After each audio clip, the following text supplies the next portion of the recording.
Hello, everyone. Welcome to a very special episode of Uncanny Treks. Bob and Matt are revisiting their childhood. We're going back to the 2002 era of Batman Gotham Knights, where noted writer Scott Beatty does a really weird run. And it's issues 33 to 49 of Gotham Knights. I'm Bob in Cascadia. That's Matt in the Southland. Matt, how are you doing this evening?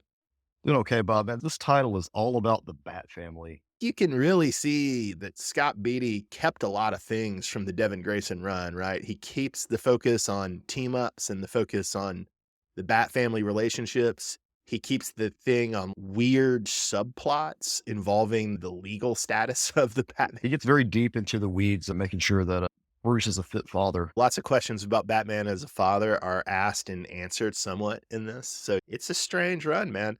Before we dive right in, you have any thoughts or preconceptions about Scott Beatty before we started this? Not really, Bob. I've read some of his work, but I think this is probably when I was introduced to his work as a child because I owned most of these issues in individual issues.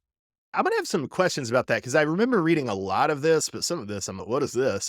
I didn't have all the issues. So I can tell you which ones we didn't have, and you'll probably will clear up a lot of things. It will clear up a lot of things, I'm sure. I think this was also my introduction to Scott Beatty. I believe, am I correct in saying we both thought this was terrible when we were kids? I believe we both did. Oh, yes, for sure, because we just didn't like a lot of the changes that were being made and how the drama was set up and affecting our characters.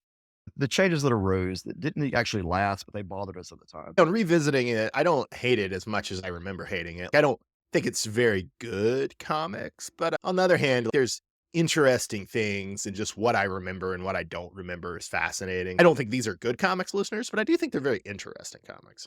And going back to Scott Beatty, Bob, some of the things he has written, I did pull up a list of what he's written before, and I have read Robin Year One, Nightwing Year One, Batgirl Year One. He co-wrote those with Chuck Mm. Dixon, who we talked a little bit about a couple weeks ago. Although I think Beatty was maybe more the main writer on those than Dixon. I read Robin Year One and Batgirl Year One fairly close to when they came out. I had the trades and I probably loaned them to you. And I remember liking those quite a bit. Oh, yes. I And especially like Robin Year One. That was one of my favorites. I'd never read Nightwing Year One, but I read it this week since we were going to talk about this. Nightwing Year One's a couple weird beats in it, but pretty fun. Speaking of weird beats, let's just dive into these. Starting off, we got an overarching series, an overarching saga about Bane called Tabula Rosa. So we start off with Tabula Rosa Part Zero and number 33. It's called The Devil You Know. Matt, what goes down in this issue?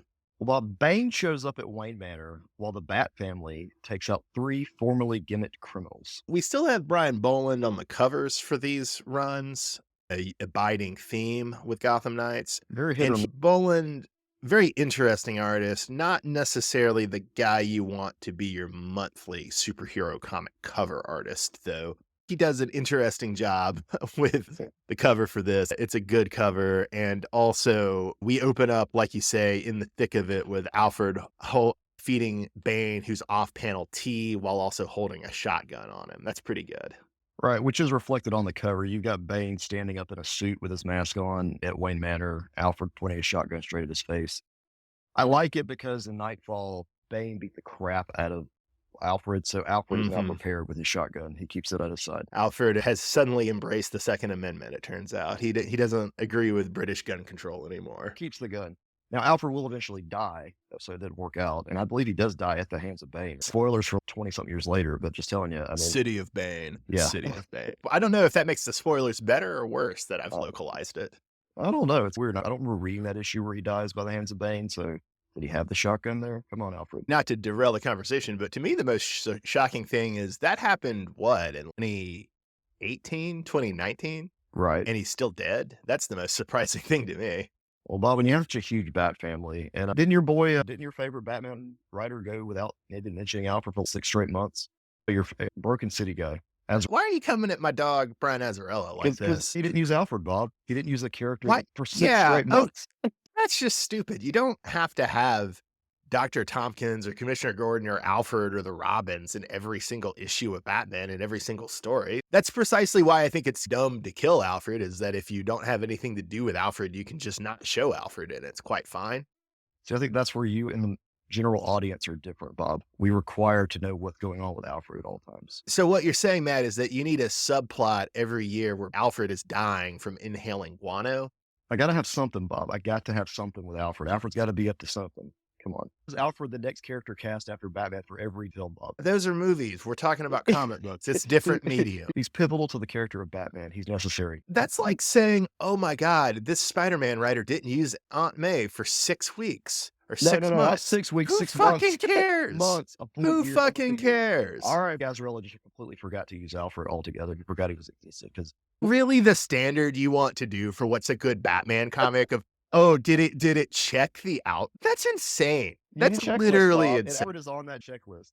Alfred, batarangs, a cape, those things have to be there. And the general Batman audience reader is like some freak who can only get it up if your partner has to hit a very specific set of moves the same way every time. Or it's like how I used to feed my friend's Bob, cat I before she watched moved and the cat died.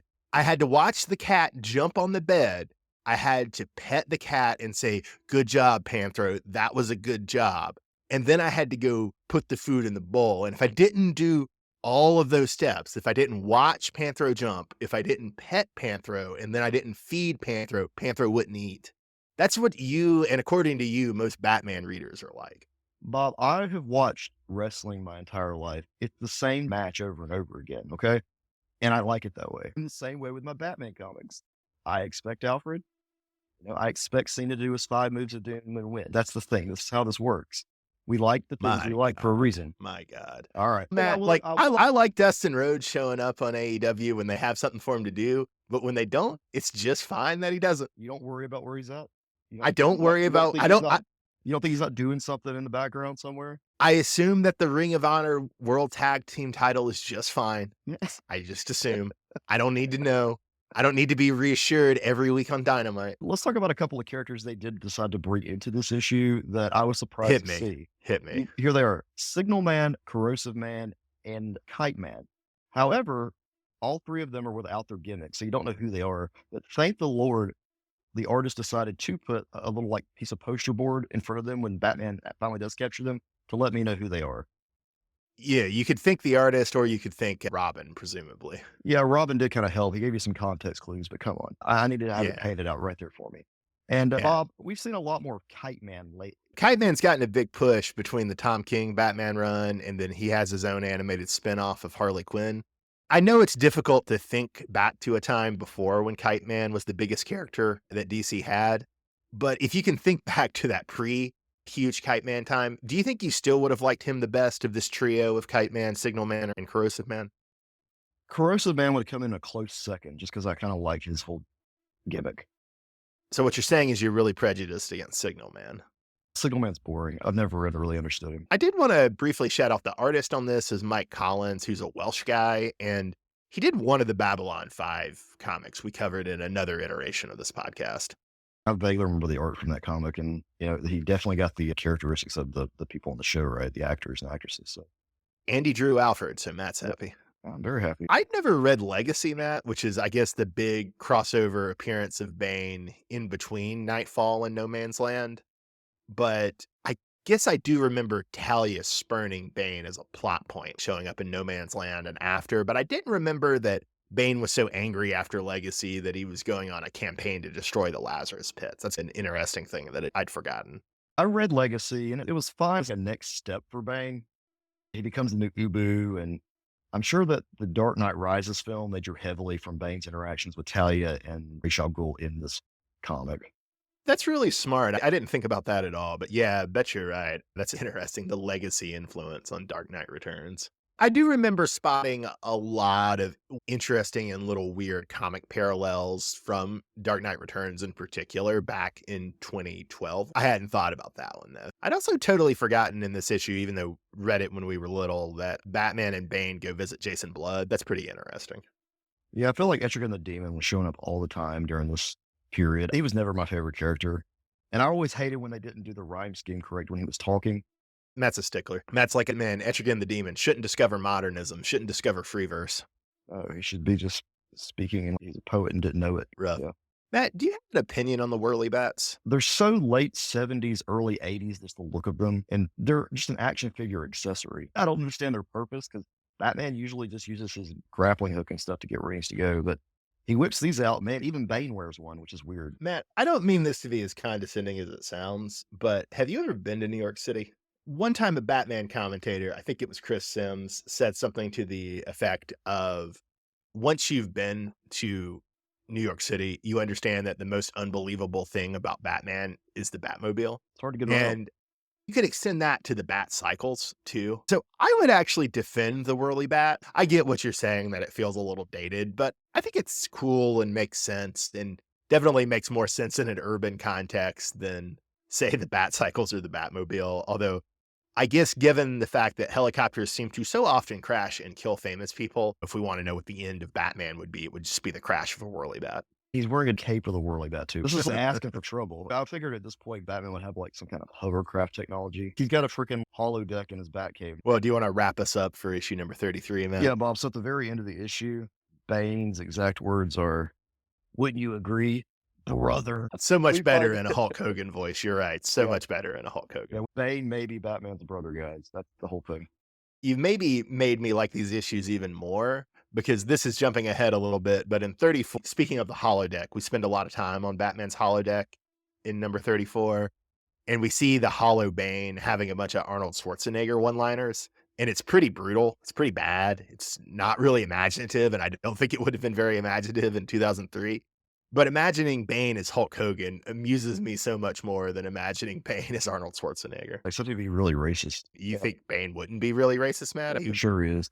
But I do find it ironic that Bane was in Batman and Robin, but he wasn't played by Schwarzenegger, even though Schwarzenegger was Mr. Freeze. Yeah, that is one of those funny little ironies of history. I like the hollow stuff. And in this issue, you have this scene of Nightwing breaking Bane's back, and Bane's belt buckle breaks because that was what would happen if you're breaking someone's back. So I thought that was awesome.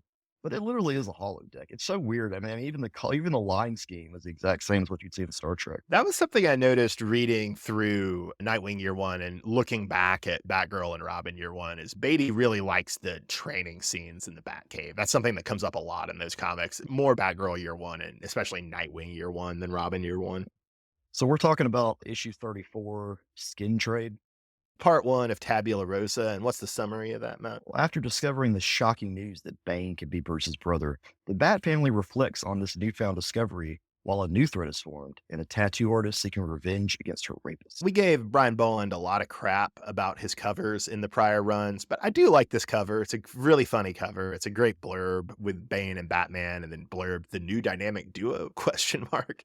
It's really funny because Bane's posing in the background like he's a superhero. That's just what adds to the whole irony of it. And also, just let me say, God bless Bruce Wayne for being willing to fund avant-garde art. If only actual billionaires were willing to do that. Well, Bob, do you have any thoughts on this tattoo artist that uses nanite ink to go and kill her rapists?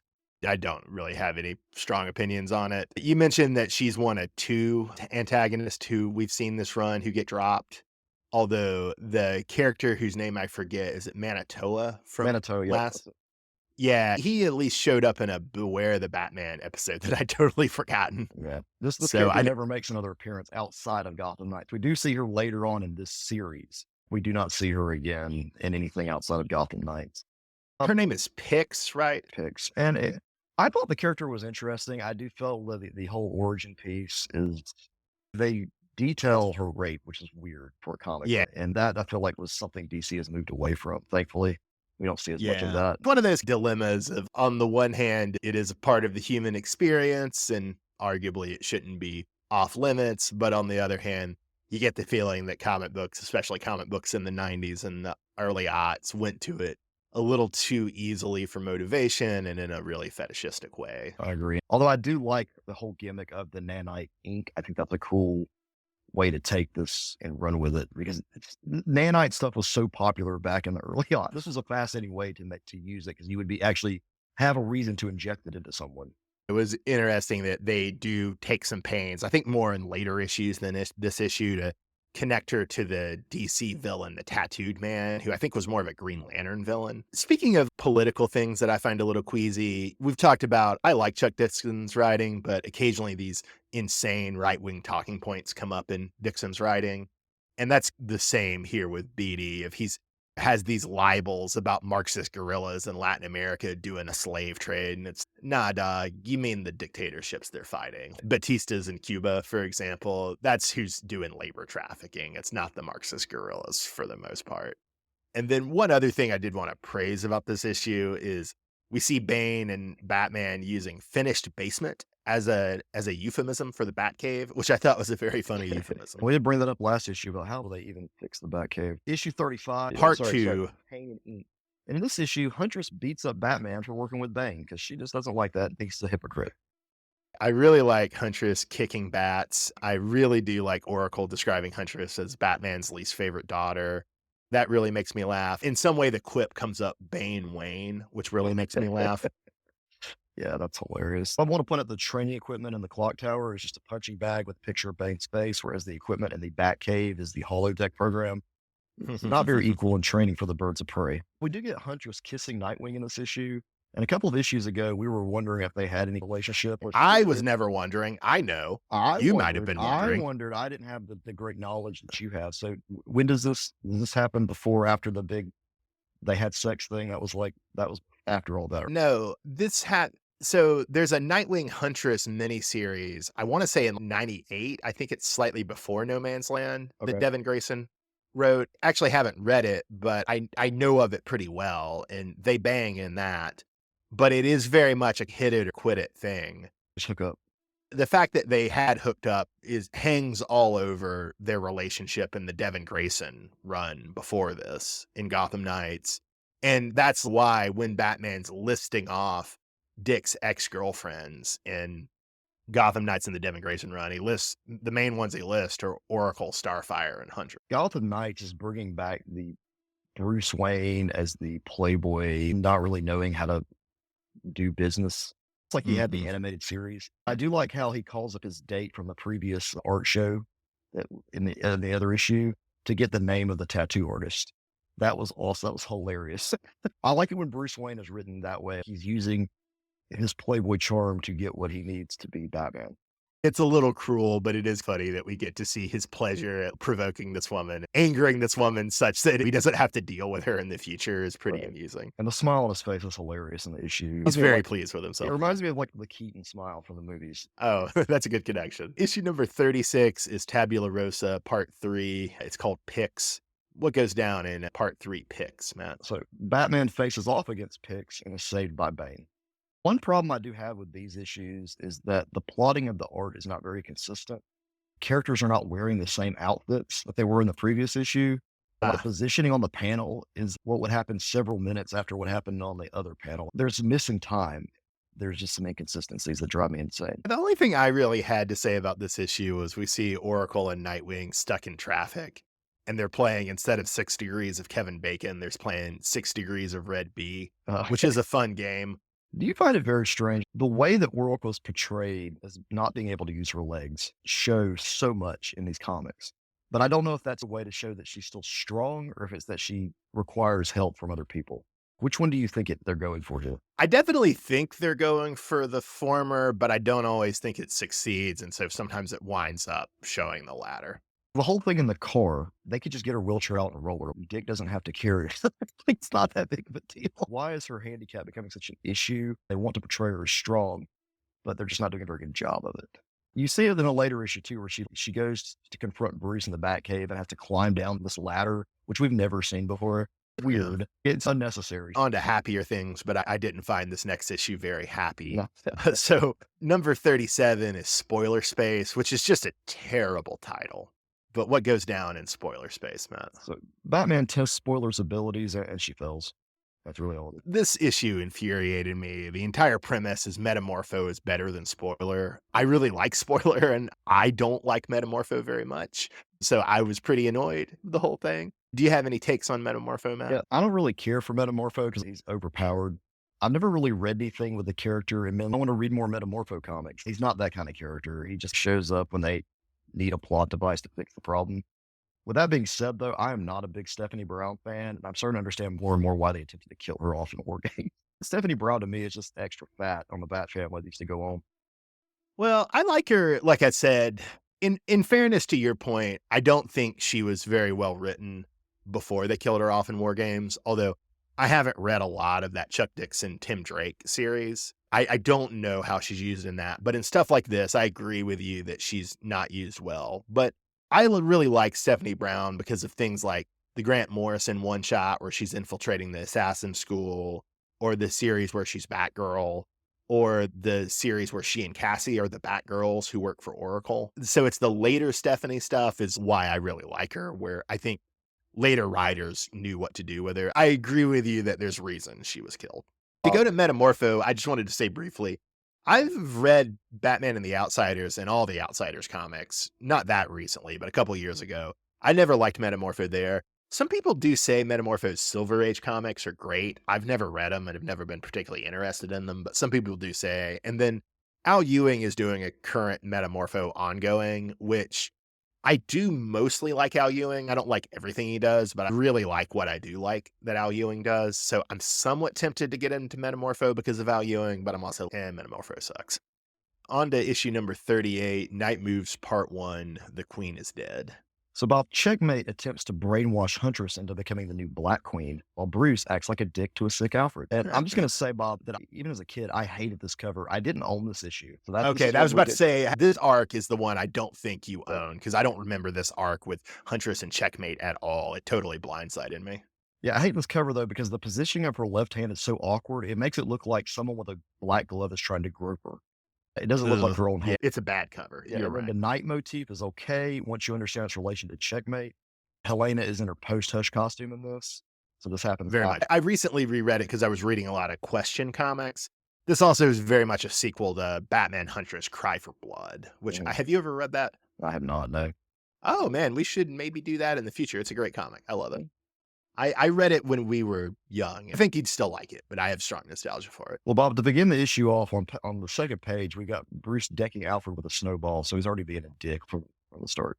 And I bet he loaded that snowball with bat guano so that Alfred gets sick. It probably did. I do like some of Roger Robinson's art in this. On page 7, we've got a splash of Helena Bertinelli in a padded sail being held by Checkmate. And for whatever reason, I got some fun Tim Sale vibes off that.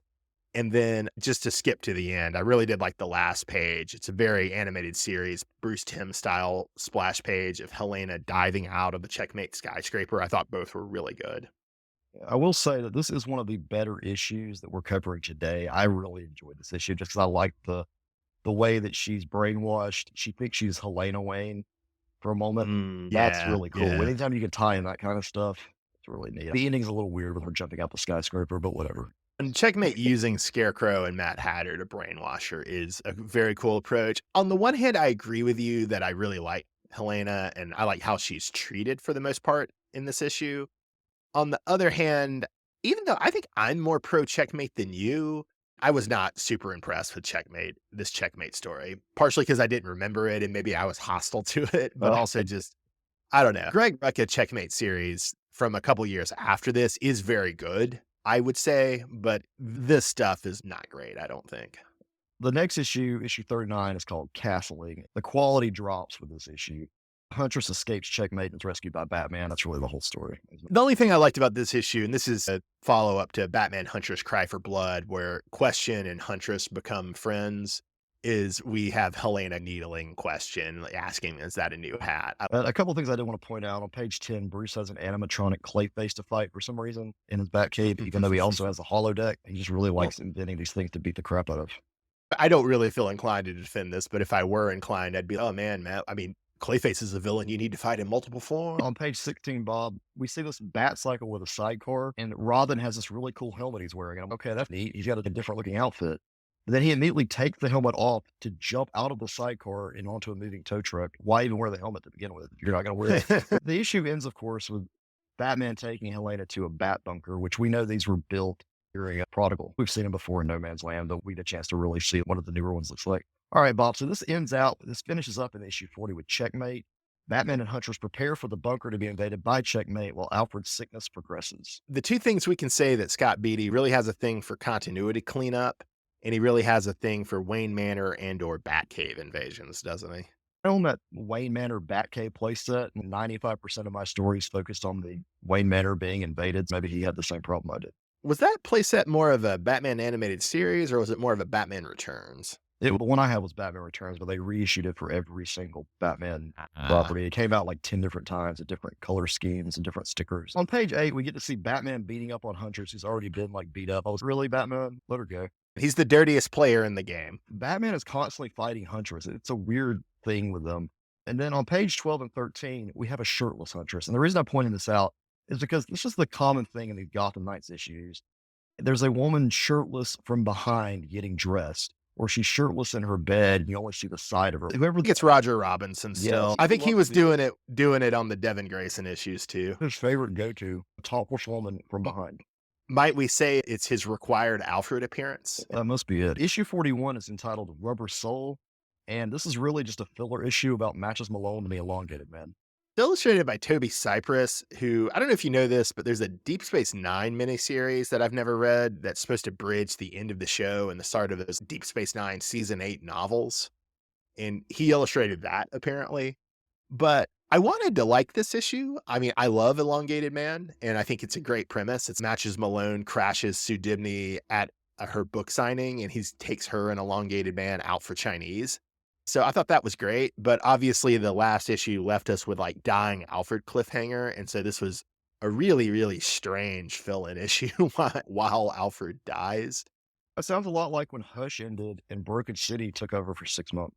No, they're not comparable at all. I really wanted more of what was going to happen after Hush, but I got Broken City. I never Oh, wanted to see Hush again. B, this is a fill-in issue. uh-oh. Hush or Broken City was an ongoing series. And C, Judd Winnick didn't immediately go back into Hush. You had to read the Scarecrow Hulk arc, so get off your high horse. Why do these type of issues happen? It's deadline pressures, I assume. Okay. Because it Yeah. really was weird to have this ending of Alfred's going to die, and then here's a fun little issue about Elongated Man to fill your appetite until we get the next piece. The other thing I felt robbed about this issue 41 is we've been hot and cold on the Brian Bolin cover. I don't think Brian Bolin's a great superhero artist necessarily. I think he's a great artist, but not necessarily a great superhero artist, if that distinction makes sense. But I am just very morbidly curious to know, what does Brian Bolin's Elongated Man look like? I want to know how he would draw Elongated Man, and we do not get that on this cover. I was a little bitter. I don't know if putting Elongated Man on a cover would sell issues, though, Bob, especially after the supposed death of Alfred. Issue 42 is 20 Days Less One. what a stupid name. All right. Anyway, Bob, we find out that Alfred is sick because of bat shit. It's also a very strange Brian Bolin cover because Alfred is dying, so we need something that's emotional and, has pathos. So, Brian, draw a cover where Alfred's cleaning. It's very Well, strange. that's what butlers do, Bob. I mean, what did you think they were going to draw? Him fighting Bane on the cover? Matt, my theory is you don't have to have Alfred on the cover or in the plot at all if you don't want to, but apparently that's not good for all the other Batman fans that Matt speaks on behalf of. Sounds to me like Alfred is a very important character, Bob. I'm just saying he's on the cover of the issue. So, did you like Golden Age Green Lantern filling in for Batman on this comic? I really did, Bob, especially since it was established in Hush that he was Gotham's first hero. It was established before Hush. Don't you give Jeff Loeb credit for that? I did, though, appreciate, Bob, that they did have an appearance by the Atom, who was fighting the infection with a knife. That was pretty cool. Anytime they bring in Atom for these tiny little bits, I love it. It's always cool just to have him show up. I really don't like the Atom. I don't love the Golden Age Atom, but I much prefer the Golden Age Atom of a short guy who likes to punch people to the Silver Age Atom of a guy who shrinks. To each his own, Bob, to each his own. I did have to look it up just because I was curious and I didn't recognize it offhand, but the Shakespeare Bruce is reading to the dying Alf is from Midsummer Night's Dream. On page 13, Bob, Batman takes his anger out on a Riddler, but it's a post-Hush Riddler, so what does that tell you? Yeah, he also gets to take a little out on Lex Luthor. He gets to rob Lex Luthor. That was pretty amusing. That was a nice little post No Man's Land thing. And then we also have something that will pay off later in the series, but we have a social worker showing up and thinking that Bruce Wayne and Cassie Kane just had a night of torrid passion, which on the one hand, inappropriate. On the other hand, I have to admit, I thought it was pretty funny. It is funny, and it's touched upon in the future issue. Issue number 43, Matt, it's Nights Past Part 1. It's focused on Batgirl and Robin. What goes Had down? a really cool cover Silver Age looking Batgirl and everybody running in the front. I liked it. But so when the death of Jason Todd is investigated by social services, Oracle reflects on her previous adventures with the fallen Robin. Bob, the best part of this issue is Jason Todd smoking a cigarette. Did you prefer water skiing Batgirl or did you prefer Sig blasting Jason Todd? Oh, Sig blasting Jason Todd. That is my I favorite feel like image in this run. this wasn't the first time. We saw Jason Todd smoke in the late 80s, right? Probably, but this is the first time I've seen it in modern times. It's just hilarious. And this very much does feel like a piece of Scott Beatty's year one flashback work. You could imagine them doing Jason Todd final year or something and having this a part of it. And, even though I didn't have that much to say about it, the interactions between Barbara and Jason Todd are good. I really do like her saying to Jason Todd, "Hush your tweeting now, little bird," which is very funny on its own terms. And then the fact that this is post Hush makes it pretty funny. And then the fact that this is pre-Twitter, but now it means something else also is really funny. And I do want to point out too, Bob, when we do have all these scenes take place in the Batcave, we see Batman's giant penny. So he got it back. So Well, issue number 44. part 2 for Nights Past, Body of Evidence. What goes down, Matt? Batman reflects on the death of Jason Todd and he uncovers new evidence. So, Matt, at any point during this story, did you think Batboy, who's hiding out in the Batcave, might be resurrected Jason Todd? Never, not once, Bob. Not as a kid, not now, not ever. But Matt, it was post Hush. No, Bob. I did not think that Jason Todd had been turned into little man Batboy. Did you like the retelling of Jason's last few minutes in the beginning of the issue? The way they did it? I didn't have strong feelings of They've it. gone back to that well one too many times. Did you Although I feel don't think they'd gone back to the well quite as often at this point as they have now hit after the resurrection. the only area of art I really want to point out, Bob, is on page 17. We do have the Burton Batmobile. It is funny. Yeah. All right, Bob, issue 45, Fathers and Sons, part 3. We find out that Man-Bat's kid has been hanging out in the Batcave while social service interviews the Bat family concerning Bruce's fitness as a parent. It's an interesting plot. I don't know that it was necessary to do the social worker thing here, but I get why Scott Beatty feels like he needs to fill it in. So, given that he felt like he had to fill it in, it wasn't an uninteresting story. There's that word about Gotham Knights again, Bob. Necessary. Or these think necessary? Do we really need someone following up on Jason Todd's death? It's super necessary that we see the investigation of Jason Todd years after he died, and that we see Batman adopt Dick Grayson once Dick Grayson is an adult. All right, Bob, issue 46, Scared Straight. This is another little fill-in issue. This time it's about the reformed Spook. Matt, do you have any thoughts on the Spook as a villain? Not really, Bob. I like the issue just because of what it was trying to portray, a criminal trying to change their ways, but then it's really difficult to do that. In the end, they just go back to jail. This does give like Batman the sadist is the poor Spook. He just can't reform. Interesting filler issue. Issue 47, Bob. Part 1, King of the Mountain, Matt. What goes down in King of the Mountain? Well, Bob, Bane goes on a crusade to tie up any loose ends in Gotham, and he searches for his father. Yeah, and I'm just gotta say, I really lose sympathy for my boy Bane when he goes after my guy Scarface like he does. He really does. Bane is frozen in the ice at the beginning, or like frozen to death at the beginning of this. He's gone on this long ass journey to find his father now that he knows that he and Bruce are not brothers. So you really find out a lot about Bane's lineage in Gotham Knight. In issue number 48, Veritas Liberat Part 2, Family Reunion, what goes down, Matt? So Bane tells his father about his history while Bruce lets Cassie fly the plane. And I will say that I always loved the cover of this issue, and I felt like it could have been like the cover of a video game or a novel. The way it has that look to it. Matt really likes lightning and mountaintops. Yeah, a giant mask of Bane in the clouds with Batman in his weird pose. It was a good cover. Matt, we find out that Bane is the son of King Snake, who I think neither of us take very seriously, but I think is a character that Chuck Dixon, Scott Beatty's co-writer, created and really likes. And so I guess in that sense, I don't think Beatty or Dixon see it as such a downgrade as we do. But I don't know. I guess, what do you feel about Bane being King Snake's son? Also, does Bane hugging King Snake seem wrong to you? Yeah, it really does. Even though it's like a bear hug, it's still wrong. Can Bane do any type of hug other than a bear hug? He's a big burly man. I remember having issues with King Snake being his dad, but mainly I just didn't feel like I needed to know who Bane's dad was. It's just, I don't Yeah. why does Bane have to have a famous father? Why can't it just be some crook or criminal that was in prison? That weird aristocracy monarchy that some adventure characters get into. Oh, well, Indiana Jones is coming to an end. Let's see the adventures of Indiana Jones' son, sort of thing. Not my favorite. And I will say, I think that King Snake being his father was a letdown, but at the same time, I don't know who they would have gone with that would have been better. I can't think of anyone.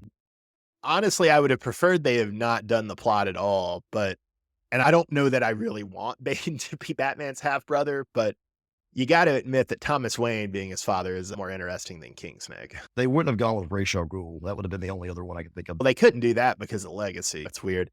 I gotta say, Matt, it comes up in issue 48, Huntress working for Checkmate. I did not remember her stint for Checkmate at all. You didn't have that initial Huntress Checkmate, and I don't know if you had this issue or not, but I just didn't remember Huntress working for Oh, Checkmate I at have all. this issue for sure. I did not have the 200 issues that focused on her with Checkmate, but I did feel like Checkmate was a revolving door at the time, and every second-hand Batman character somehow would fit into Checkmate somehow. I feel like you're disrespecting some of my favorite characters like Mr. Terrific and Huntress, and to a lesser extent, Sasha Bordeaux, but I'm just gonna let it drift. Mr. Terrific will make his on-screen debut soon in the Superman film. Don't worry. But he's still relevant. He's more relevant than he's ever been, Matt. More relevant than he's ever been. Issue number 49, Veritas Liberat, Part 3, Redeemer. What goes down in Part 3, Redeemer, Matt? So after taking on the Culver cultists, Bane is shot by his father, Kingsnake, and uses the Lazarus Pit to resurrect himself. Yeah, and so this is a fill-in artist. Charlie Adlard does this issue, replacing Roger Robinson. And you may know Charlie Adlard from his work on The Walking Dead, where he took over that book pretty early and was the main artist for it. We're introduced to some kind of robot Bob called Servitor. Became my new favorite Mm. thing. It's just funny to me that Kingsnake has a big ass robot down there in his cult headquarters. Everything. He's got a Lazarus Pit, Servitor, cult guys that follow him with his magic words. Yeah, it really is. Now that you put it together like that, I wasn't paying that much attention to it, but now that you put it together, it really is doing King Snake as like Bush League Raisha goal, huh? Oh yeah, for sure. And did you forget that Bane was shot in the back and placed in Lazarus Pit? I completely forgot about this. Really is just the last couple of pages for the listeners. I mean, oh, okay. He's good now, apparently, and his insanity's been cleansed. Do you remember where he went after this? Weirdly, I didn't expect this to stick, but I think it basically stuck. I think the next time we really see Bane is the Secret Six series that Gail Simone did. And it's not exactly cognizant with this. I think tonally, Gail Simone writes Bane in a fairly different way than Scott Beatty, but the basic thrust is still continued of in Secret Six, Bane's an anti-hero, more or less. I remember reading the issues early on when they dropped, but I haven't revisited Well, them in you had the Villains United series, which yeah. led into Secret Six, and I don't think Bane was in Villains United, although maybe I'm wrong. But did you actually read the Secret Six series that Simone did after Infinite Crisis? I want to say I did, but a lot of it's getting confusing because I've read so much where Bane has been part of Suicide Squad that I'm probably getting Secret Six is the Suicide Squad without the Suicide Squad gimmick, if that makes Correct. sense. People really love the Secret Six series. I didn't fully love it when I was reading it back in the day. It never fully clicked with me. I've liked some other Gail Simone stuff a lot more, but I wouldn't be hostile to revisiting it for the podcast. Yeah, I might pull up a couple of the issues and give them a read and just see if it's something I want to cover. You should see where Bane goes from here because I can't remember off the top of my head. They really stress him becoming. Does this ring a bell that he becomes a paternal figure for Vandal Savage's daughter? Yes, I do remember that. And he also starts Okay. having isn't he starting to have a relationship with Harley Quinn at some point? Or is that That may well happen, but I don't think that's in Secret Six. But maybe I'm wrong. My memory is not the best. all right, Bob. So do we need to rank these in our comics? We do. So right now we got a 9-item list. I'm not going to run down the whole thing, but Fantastic Four by John Hickman and Steve Epting is at the top. Right now, Gotham Knights by Devin Grayson and Roger Robinson is at the bottom, even though I don't think that's a very bad comic at all. I think it's pretty good. It's just got some bad choices in it. Matt, I assume you're comfortable slotting this in at number 10 after Devin Grayson and Roger Robinson, Gotham Knights? Yes, that was going to be my suggestion. I didn't know if I was going to have to fight you though to put it one above. I'd definitely be at the bottom of everything we've read so far. Not saying it's bad, just saying compared to the other things we've read, it's not the best. In my memory, I would have said this was much, much worse than the Devin Grayson run on Gotham Knights. Actually, revisiting it, I don't know that I would go so far as to say it's much, much worse, but I do think it doesn't have the highs of the Devin Grayson run for sure. And also say revisiting all this and reading it as a whole and not as individual issues like I did a long time ago, month to month, that it really changes the perspective because you have the whole story all there together. I've had to learn to start doing that with comics because the week to week thing is just not the best way to, in my opinion, to read these long term stories. No, I really think you're right. And I do think if you imagine this taking literally over a year to go, that makes it more explicable why we didn't like it so much as children, right? And we were also spending our own money on it, or at least I was. You were, I didn't spend any money on it. My $4 or my $3, whatever it was. I was saving up my little bit of money that I had as a kid to buy these issues, and then I find out like the stupid story about Bane as Batman's brother. What? This is so stupid. Like that in my head, I think probably affected my opinion of the comic. But as an adult, reading the entirety of the series, what's an effect on me? Yeah, that's okay. And also reading some of the stuff that comes afterward, that's so much worse, at least in my opinion. Yeah, because you've gone ahead to the AJ Lieberman run. Well, not even the Lieberman. I'm just thinking of like where Bane has gone in the future with all the things that we've seen Bane in, City of Bane, all that stuff. Come on. City of Bane's pretty okay. It's I don't feel like okay. strong. But I'm I'm just certainly I saying, think it's better than this. that's the thing. If we compare them, they didn't go as low as we thought they did back then. There's still room for them to still make mistakes with these characters. I'm willing to grant that there have been much worse Bane comics. I just don't know what they are. I would say Secret Six, even though it's not my cup of tea, way better than this. And I don't think it's all-time great Batman comics, but there's a lot to like in City of Bane. And certainly Tom King's arc where or maybe it's just an issue. It's either an issue or an arc where he basically does Arkham Asylum, Serious House on Serious Earth, the Grant Morrison, Dave McKean graphic novel, but he does it with Bane instead of Batman. Oh god, that rules so hard. I love that issue or issues. All right, Bob. So next episode, what are we going to be looking at? Okay, we're gonna keep doing our exploration of the Hush saga, listeners, which if you'd forgotten was the whole point of this. I just thought it would be interesting for us to revisit these earlier Gotham Knights comics first, just to see what we had to say about them. But we're going into the AJ Lieberman run on Gotham Knights. We're going to split it up, I think, into 2 episodes. So the first episode, we're going to cover issues 50 to 55 and 59 to 66 of Gotham Knights. And then I think we're going to wrap it out with a second episode that covers issues 67 to 74 of Gotham Knights. Does that sound right to you, Matt? Sounds good to me, Bob. And let me say this, folks. If you're planning on reading Hush 2, that is supposed to drop at the end of this month, I suggest you go back and you read the original Hush 2 that AJ Lieberman wrote in Gotham Knights just to get your palate ready for what's to Yeah, yeah. come. Get your body ready. Well, Matt, I guess to go out on, can you answer the most important question for all of the Batman fans out there in Radio Land? Matt, is Alfred in Hush Return? I don't know, Bob. Hush. And you just Oh, read oh, it oh, and you oh, oh, don't remember. oh, Hush. I'm sorry. Hush Returns by AJ Lieberman. I thought you meant Hush 2. I bet Alfred makes an appearance in Hush 2, probably a Clayface, but that's in Hush Returns. Yes, Bob. Alfred is in Hush Returns plenty. All Do right. not do All not right. worry. You will see plenty of Alfred because he's a very important character to Batman, Bob. All right. So to actually go out on, so it's not just me being a dick to you. How many characters in Jeff Loeb and Jim Lee's Hush 2 Haktua, how many characters will actually be Clayface? I'm putting my money down on 3. Damn it, you have my number. 3 is the artist number, Bob. To make it more interesting, you take 3, I'll take 2. How does that Okay. sound? That works. All right, Bob. All right. Well, listeners, join us next week for the original Haktua Hush 2 Hush Returns. This has been Uncanny Treks. I'm Bob in Cascadia. That's Matt in the Southland. Thanks for listening.